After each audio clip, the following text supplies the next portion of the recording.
Bekas Perdana Menteri Najib Razak menyifatkan penjelasan Menteri Keuangan Tengku Zafrul Abdul Aziz mengenai alasan kerajaan menggunakan dana kumpulan wang amanah negara KWAN untuk perbelanjaan pelindungan wabak penyakit berbahaya sukar dipercayai. Ini menyusul kenyataan Tengku Zafrul yang berkata peruntukan asal RM3 bilion untuk pembelian perlindungan wabak penyakit berbahaya tidak diperuntukkan dalam belanjawan 2021. Ini sememangnya sukar dipercayai. Perbelanjaan penting seperti vaksin tidak diperuntukkan dalam belanjawan kerajaan sebanyak RM310 bilion tahun lalu, katanya kepada portal FMT, sambil menambah beliau terkejut dengan penjelasan Tengku Zafrul. Peruntukan asal RM3 bilion tentu dilencungkan ke tempat lain. Najib yang berada di Parlimen ketika belanjawan 2021 dibentangkan berkata beliau dengan jelas ingat Menteri bertanggungjawab untuk vaksin Khadijah Maluddin berkata RM3 bilion cukup bagi memvaksin 83% populasi dengan RM2 bilion daripadanya digunakan untuk membeli vaksin dan RM1 bilion bagi luar jangka pelindungan. Kini ia dinaikkan kepada RM5 bilion, RM3 bilion untuk membeli vaksin dan RM2 bilion bagi kos logistik pelindungan.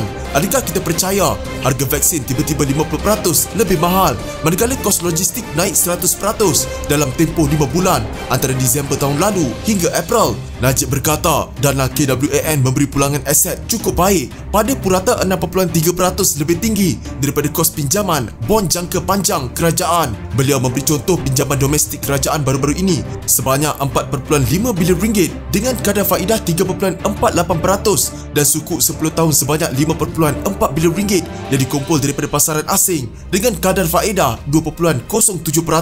Jadi mana-mana orang yang munasabah akan tanya kenapa anda mempergunakan dana daripada tabung amanah yang memberi pulangan 6.3% bukannya meminjam dari luar pada kadar faedah 2.07% atau 3.48% dari dalam negara.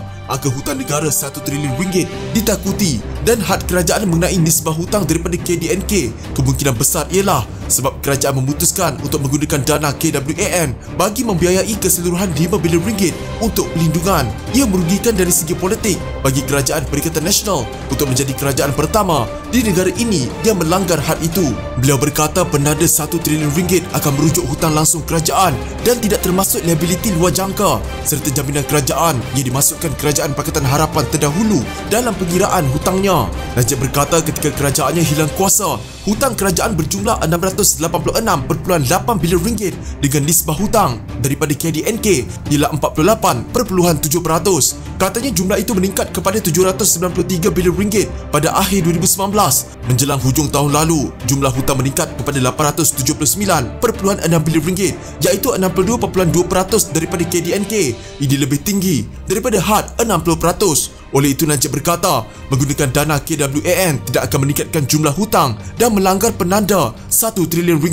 Ini sama dengan cara Kerajaan Perikatan Nasional meminta Petronas menjual aset seperti saham KLCC dan MISC bernilai RM3 bilion pada Disember 2020. Juga bagaimana syarikat itu mengambil pinjaman baru $6 bilion bersamaan RM24.7 bilion pada April 2020 menyebabkan dividen daripada Petronas meningkat kepada RM34 bilion walaupun Petronas kerugian RM21 bilion tahun lalu. Minggu lalu juga Petronas meminjam $3 bilion bersamaan RM12.4 bilion daripada pasaran antarabangsa. Katanya sambil menambah, beliau yakin Petronas akan diminta menjual lebih banyak saham tahun ini. Dividen daripada Petronas dianggap pendapatan kepada kerajaan dan bukannya hutang. Hutang itu sekarang ditanggung Petronas. Najib mengesyaki kerajaan akan meminta dividen lebih tinggi daripada Petronas tahun ini melebihi RM18 bilion yang hendak diberikan tahun ini untuk mengelakkan hutang kerajaan bertambah.